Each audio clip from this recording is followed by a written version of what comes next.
Yeah, well, let me go ahead and give you guys the official BeerNet radio welcome. So Thank you. today I'd like to welcome to the show Andrew Norlin, CCO of NOCA Beverages, and Alex Febonio, co-founder of NOCA Beverages. You guys are known for your two-turnt tea, your live-in lemonade, weekend water, and more. We've been following you guys for a couple of years now. First, because we found like the whole portfolio being no bubbles, a super different proposition in the bev alc space, but also because of how you guys really built the brand on TikTok, which is also super cool and different.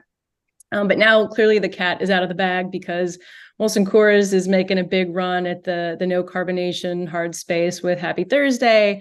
And you guys have started popping up on some lists, like Bump William Consulting had one this spring where you guys, some of your brands are top new beer brands by dollar sales and off-prem, total US off-prem. So yeah, and I think this year you are trying to hit the 1 million case mark. You're in more than half the states. So what else can you guys tell us about where you are now? Any key benchmarks for 2023? Yeah, for sure. I'll share a bit and then I'll pass it over to Alex. It's been an amazing ride so far. I joined the company in January of 2023. So I'm about 18 months in, and over the course of the last 12 months ending 2023, we hit top 200 supplier status. To your point, we made it into 25 states overall. Started securing some placements with major national and regional retailers. We were like top 25 in percent growth overall category gains, which was really impressive for a company our size. And then fast forward, to now, 5 months into the year, the last few weeks, we just hit top 100 supplier status. We wrapped up 28 states, and we're really on pace to do about 1 million cases this year, which feels very good. So kind of my first opportunity or time to step in for spring resets, as we were presenting in fall of last year. And we've had a lot of success coming from major retailers like Kroger, H-E-B, Albertsons, Circle K, and on down the list. ABC has been a great partner in the Southeast as well. So yeah, things are progressing rather quickly. It's been a lot of fun. Nice. So you guys are gaining a lot of space in the spring resets then? We've picked up quite a bit of distribution with major national retailers, primarily in the grocery and the liquor channel. Total Wine's been an amazing advocate of ours as well. And, that's been part of the methodology to expansion too. So going from 14 states when I came into 25 is rather fast progress in over a year.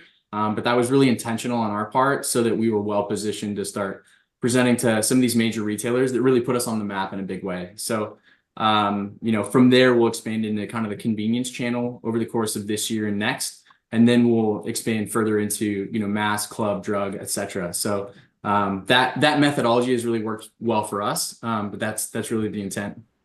I know you guys have several product offerings, right? And so, but you hang your hat on the no carbonation, and we can talk about that in a second because that's fascinating. But where you are getting shelf space, are you seeing them put your brands together and sort of like, okay, we're carving this space out for like the lesser carbonated brands, or are they putting the teas with the teas and the lemonades with the lemonades and the hard waters? I don't know where they would put the hard waters, right? So how does that? Yeah, for sure. I'll let Alex speak a little bit about the backstory and how it was created, but just from a positioning standpoint on shelf, we really believe we bridge the gap between seltzers and FMBs. And we think that fully because our products have the natural attributes of hard seltzers. When you think about 100 calories, couple grams of sugar, gluten-free, and then it has the flavor profile and kind of the consumer offering and mouthfeel of an FMB. And so we feel like we fit that gap really effectively. But I'll let Alex share kind of how it started and where we're at today. Yeah, I mean, I feel like I've told this story a million times, but I love telling it every time because it's interesting how it all came to be. But I mean, really, we were all finance nerds. We were in the investment banking space. I did wealth management and some things like that. And when Galen had left in 2018, he was looking at the market, all different types of markets to figure out what potential products could be out there to kind of attack and start a business of our own. And that's when we looked at the alcohol space and immediately realized that it was none of our preferences to have carbonation, but we saw all these seltzers booming. Everybody wanted to make their own seltzer. And it kind of, for us, it didn't really make sense. Like, why not have a super smooth non-carbonated drink that's better for you? Because we're all focused on not high sugar and all these natural ingredients, no artificial sweeteners. And so that's really where it all came from. And back then in 2019, everybody kind of looked at us with their heads turned like, are you crazy? Like, everybody's doing a seltzer. Why would you want to do the opposite? And, fast forward a few years and bringing people like Andrew on has been a massive help to the business. But it's crazy to see where it's come. And obviously now you see massive brands launching products where they focus on no bubbles, no carbonation, literally taking, a rip from the book that we created 3-4 years ago in 2019.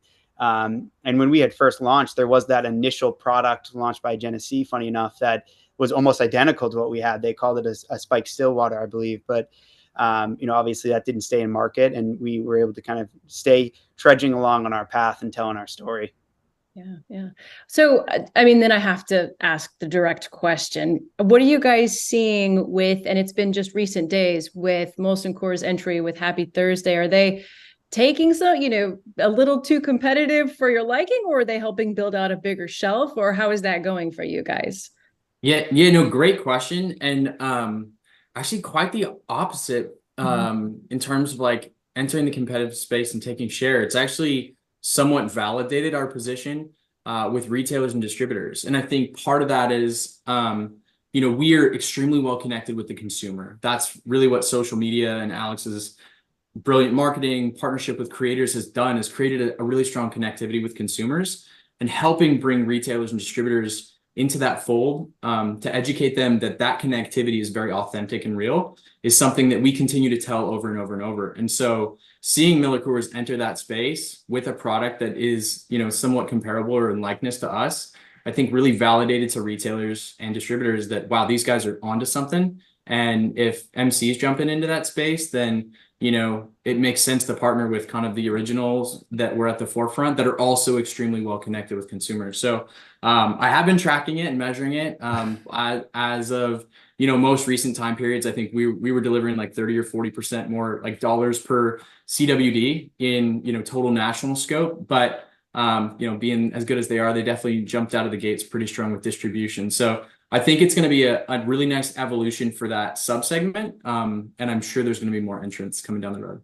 Since you brought up consumers, I'm curious who is drinking NOCA and who's drinking flat beverages. I know we've heard that Gen Z is kind of more inclined to drink non-carbonated. And I think at one point there was like a TikTok trend of people using like coffee frothers to remove bubbles. Is that who's jumping on NOCA, or who's drinking your beverages? The coffee defrother trend is like, I put a post up a while ago, but like 3 years ago or something crazy like that. I was like, every video I put on TikTok was me cutting into that video and then like throwing a frother across the room and being like, you don't need it, just find NOCA. So that was like a trend that like when it came across my TikTok, I was like, is this the universe speaking to me right now? Like, you know what I mean? A little bit of like jet fuel in my engine, I guess. But no, I think it is that consumer. I think people are really conscious today about like what makes them feel good emotionally, what makes them feel good physically. And I think what we've seen is like there's a couple components there that play into NOCA as a drink. Like if you're going to the lake and you're going to be in a bathing suit all day for 10 hours and you're hanging out in the lake and you're drinking a drink, most likely you don't want to be 3 or 4 seltzers into the day. So I think there's like almost an interesting emotional appeal to it outside of the fact that with the lack of carbonation you're not getting the heartburn and the physical discomforts.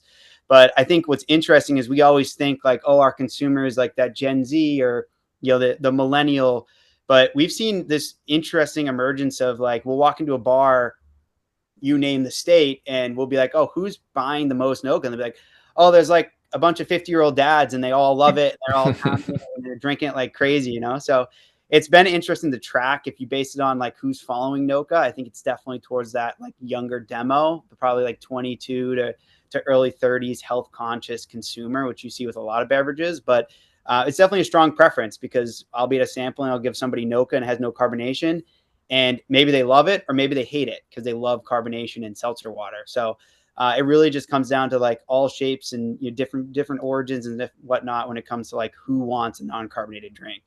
So I think Bianca, I love that question too, because I think, we ask ourselves that same thing a lot. And I think just looking for validation across different categories as well is interesting to me. I look at Pepsi and Coke and the way they've diversified their portfolio over the last 10 and 15 years. And you think about the acquisitions of, whether it be Gatorade or Powerade or vitamin water, or a lot of these full flavor beverages that are, non-carbonated. And then a consumer turns 21 and all of a sudden they have a lot of beer and a lot of carbonated options in front of them. And so our intention is to give them an offering that is resemblance of what they've been drinking for the last 10 or 15 years, just an alcohol version. Well, and kind of going to what you said, there is a lot of carbonation in beer. So where do you think you're sourcing a lot of your consumers from, given that they can kind of turn away from any segment in beer to get away from carbonation and come to y'all? Well, when we first started the brand, it was really like two options out there that were non-carbonated. You had like your teas, there was some teas out there lingering, and then there was really just wine. Both those options at the time are 24 grams of sugar. Or just kind of left you not feeling so great the next day. And I think that's where the initial idea came from. There's certainly more entrants into the market now that are looking at like the non-carbonated side of things. But I would say like the vast majority of products that we see in market when we're going out, unless they've specifically like launched their strategy after seeing what we've done or, come up with it on their own, whatever it may be, even if you look at the RTD door, it's mostly, vodka sodas, like High Noons, all these different things that are, again, carbonated, but now coming out with non-carbonated variants. So I think that's why initially when NOCA was so obvious about its goal, NOCA, no carbonation, and everything we did was like, screw the bubbles. It's more comfortable and more enjoyable to not have them in these drinking occasions. That's kind of like why consumers were drawn to the brand, I would say. Jordan, to that point, like there's more people drinking a wider array of products now than what I believe has been, historically, I guess relevant over the last 10 years. Is like, you don't have like your Bud drinker or your Miller Lite drinker. It seems like people are drinking a wide array of products. And so I think we're naturally acquiring drinkers that we're drinking seltzer that are kind of over the bubble craze. But I think we're also acquiring drinkers from a vast array of segments that are looking for something unique, new, and different as well. Well, and Andrew, you worked at Craft Brew Alliance and then Pabst before this. Can you just kind of speak to like what you saw in this up and coming company, back when you joined at the beginning, and like what kind of just drew you in? Yeah, great question. First and foremost was the people. And I don't just say that because this call is being recorded and Alex and Rich and Galen are probably to do it. But no, in all seriousness, I think over the time I've spent in the industry, like good people make great teams. And so, connecting to them on just a humanistic level, like they're just very good people. And then in terms of what they were trying to do in the beverage space, it was very disruptive. It was something different. And not only from a liquid perspective that really didn't exist today, but also from a marketing perspective, figuring out ways to draw, millions and millions of eyeballs to a product that was so vastly different and could really create incrementality in the space was super intriguing to me. And so you take that, good-hearted human nature who are incredibly proficient at what they do, which is, stemmed into our culture today of an amazing group of people.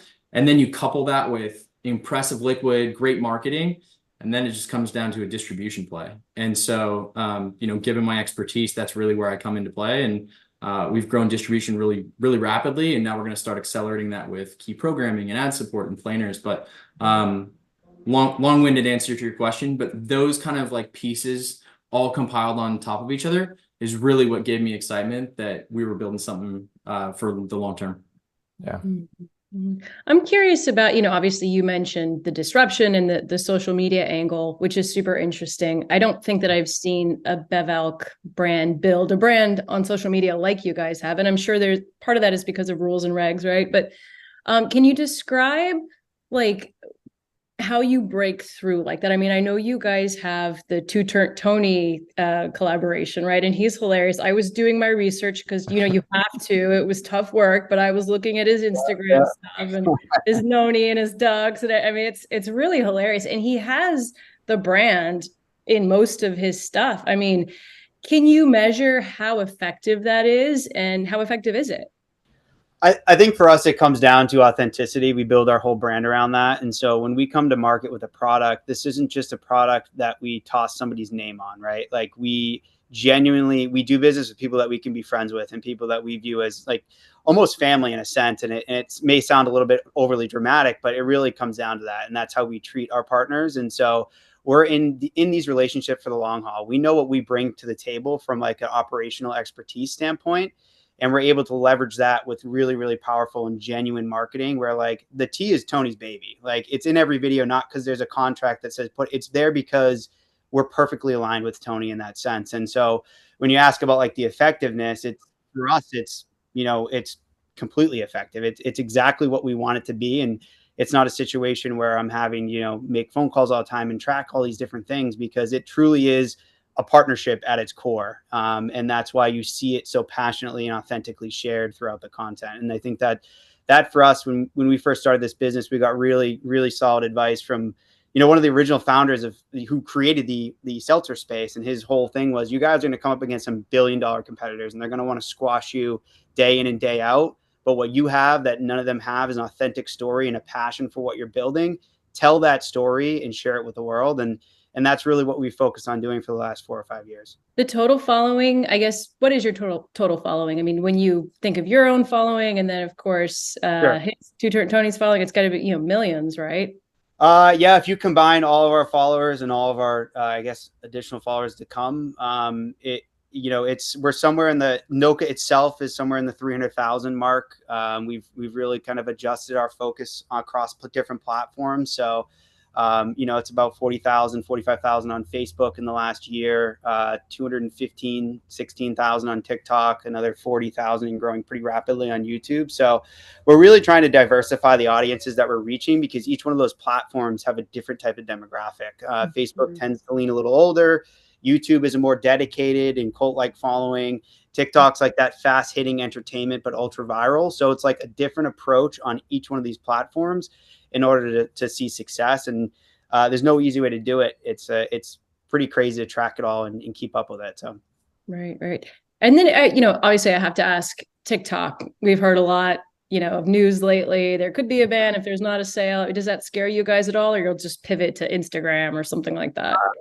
It wouldn't be great to see all the hard work put into it disappear and the following and whatnot disappear. But I mean, with that being said, we have diversified massively across our focuses. And I will say, like, it's not necessarily our number one focus right now. It still gets attention every single day. But for us, the different levels of engagement that you see across different platforms from like a follower loyalty standpoint, it's just not our number one right now. And I think that's a very tricky algorithm of all the platforms out there. It's changing day in and day out. One day a video could get you 1 million views. The same video theme the next day could get you 5,000. And it's a really, really tough platform to navigate. So interesting. Well, I want to shift gears briefly and then I'll pass it off. What is your single top SKU or single top brand offering? Question. It is two-turn T12 packs. So that has been, it's been the number one package offering for us, as well as our priority package as we're going to expanding distribution as well. That makes sense. That said, I will say I just looked at some numbers based on Breezy Tropical Juice that we just launched recently, as well as the Live and Lemonade 12 packs. And Live and Lemonade in most recent weeks for about 80% the velocity of tea, which is really impressive. Given to your point, T12 packs were one of the top 15 innovation items in 2023. So we feel great about the velocity. The distribution, is about half, maybe a little less than half of what T12 packs is today. So again, kind of back to my comment, distribution is key to success. And Breezy out of the gates has been fantastic. I mean, rivaling T12 packs in a lot of areas in terms of velocity. So things are moving along swiftly. But so 12 packs seem to be your bread and butter, but I know you said you're kind of like charging into convenience more. Is that more single serve? Because I know you guys were coming out with a 24-ounce can. Yeah, great question. Yes, we launched 24-ounce cans, actually very similar liquid profile, but in 8% alcohol. Based on the consumer demographic and the need and convenience, that seemed to be the most appropriate ABV to go towards. And it's scaling quickly. Naturally, as I'm leading distribution expansion, I want 5 to 10x greater distribution. But again, convenience is a long-term build, and really we're finding success, like I said, in the liquor channel and the grocery channel, and we're expanding into convenience where it's appropriate within each of the states. So it's meeting our expectations at this point. And we expect to accelerate that rapidly as we move into 2025. Am I crazy, or have y'all always done well in the liquor channel? And like, wasn't that kind of like a top channel for y'all kind of coming out of the gate? Yeah, no, you're right on. The liquor channel was absolutely like a very important channel for us out of the gates, for a couple reasons. In the Northeast, obviously Total Wine's headquarters up there, so we're in their backyard. And then secondly is, again, as I came into the business in January of last year, there were not a lot of places where we could make impact in spring sets. A lot of those decisions had been made, but where we could have influence was the liquor channel, because a lot of those locations allow us, summer authorizations or even some tweaks during the middle of the year. And so we worked really quickly on the liquor side so that we had a story and could create relevance in grocery for spring of this year. And I mean, how has that kind of paid dividends going forward? Because I feel like the liquor channel is a little harder for consumers to find in at least certain states. And now, yeah, for sure. I mean, when you're a top 10 F&B SKU in a lot of these retailers and a lot of these locations, when you're on warm shelf and you're not in the cooler, it bodes so well to what the brand can do when cold, when on display, when featured in an ad. And so it's been immensely helpful. In terms of markets, where are you resonating most? Like, what's your top states? Yeah, good question. Our top states are Texas, Pennsylvania, Michigan, kind of Ohio, Indiana, up in that upper Midwest, as well as the Northeast. So the Northeast and North Central do combine the majority of the volume right now. Again, kind of that's where the roots of the company originated, but Texas has been coming on extremely rapidly for a couple reasons. Benny Keith has been a fantastic partner, and additionally, there's been a number of retailers that have brought us on rather quickly. HEB, QT, Albertsons, the list goes on in Texas, but across the country, those kind of key markets, North Central, Northeast, and Texas, have been really instrumental for us. And then you touched on something earlier with lemonade, and the velocity rivaling your 12 packs of tea.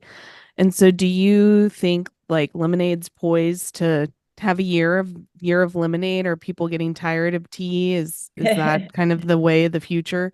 I don't necessarily. I think there's so many consumers entering the space right now, and we're seeing kind of a pendulum shift from craft to F&B and from seltzer to F&B. I still think there's a lot of opportunity for tea. And there's naturally a ton of entrants in the space, but I also look at the performance of F&B SKUs in stores or retailers, and oftentimes top 7 F&B SKUs are tea, and that's not dissimilar to what was craft 7, 8, 10 years ago, where 7 or 8 of the top SKUs were IPA. So I still think there's quite a bit of runway with tea overall, but as lemonade is coming into the fold, as we're coming into summer, and now Tony, Alex, Percy, our creators are promoting lemonade more and more often as we're going into that kind of peak selling season. I think we're going to see a massive influx of lemonade kind of come silently, anticipated by us, but maybe not by others. And just kind of picking up there, and we were talking about your background before, and then at Pabst, you kind of helped lead the Jack Daniel's Country Cocktail. So, you're well versed with F&Bs and broader beer. So, where do you see F&Bs going, and like how much reliance do you think the category is going to have on F&Bs moving forward? Yeah, that's a great question. So it's always interesting predicting the future. I think Sorry. It's a valid question. I think it's something we should all think about. As that's part of the reason I joined NOCA, is right, like disruption and like thinking about where the brand's going to be 5 or 10 years from now. And I see consumers getting more and more health conscious. They have more accessibility to technology than they've ever had. We are putting nutrition panels on virtually everything when you walk in a supermarket. Retailers are creating space for organic, gluten-free, natural items. And so I don't think that trend is going away anytime in the near term. And so if you can drink a product or eat a product, consumer product that has, you know, a lower calorie content, some sort of health benefit, and, you know, tastes delicious, I think there's a massive upside for that long term. And so anyways, within the F&B scope, what I truly believe is I think there's going to be more and more entrants that are looking to do things in a more health conscious way. I think Mark Anthony's a great example of that. They just came out with their, you know, zero sugar mics, and look at Twisted Tea half and half, the push they're putting on there. And, you know, a number of other entrants into the space. Those two just being leaders of F&B for so long, they're obviously seeing that future as well. So I think we're positioned effectively well. And to Alex's point, as long as we stay very authentic in our approach and connected with our consumer, the longevity is really, really there for us to take advantage of. Yeah, one more for me. Do you guys Yeah. have any desire to do anything in the non-alc space? I'm gonna let Alex answer, and then I'll share some thoughts.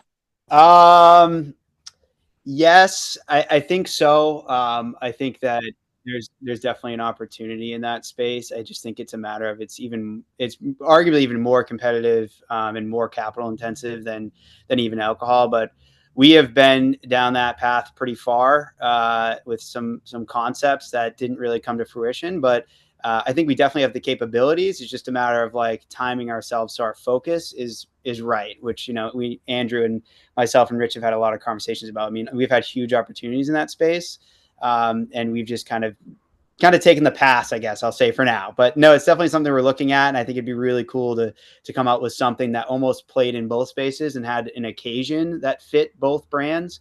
I think there's some serious opportunity there. So. Yeah, I would just echo that. I think the space is really intriguing to us.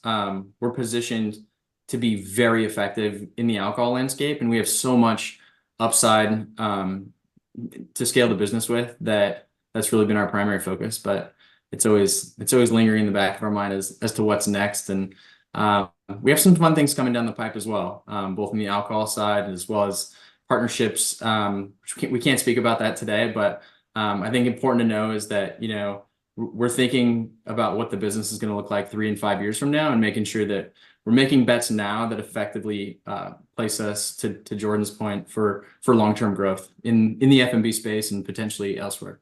Yeah. Then can we expect you guys to be, I mean, do you eventually want to be a national brand across 50 states?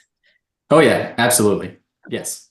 Yeah, that's the intent. Anticipate we'll be there in the next 24 months, if not sooner. Really, it's about how much depth we can create in the markets that we're in now, how well we can effectively partner with retailers, bring on, you know, people that continue to fit the culture, entrepreneurial, innovative, and then, you know, scale methodically. So. Cool. Yeah. Makes sense. You got those chain authorizations, right? You want to make them contiguous and be a total beverage company, right? Absolutely. Well, anyone else? No, that's it. Thanks a bunch, guys. Yeah. Thanks so much for having us. Really appreciate the time and the opportunity to speak with you all. So have a great rest of your day, and hopefully we'll do this again soon. Awesome. Sure. Sounds good. Awesome. Thanks so Cheers. much. Thank you. Take care.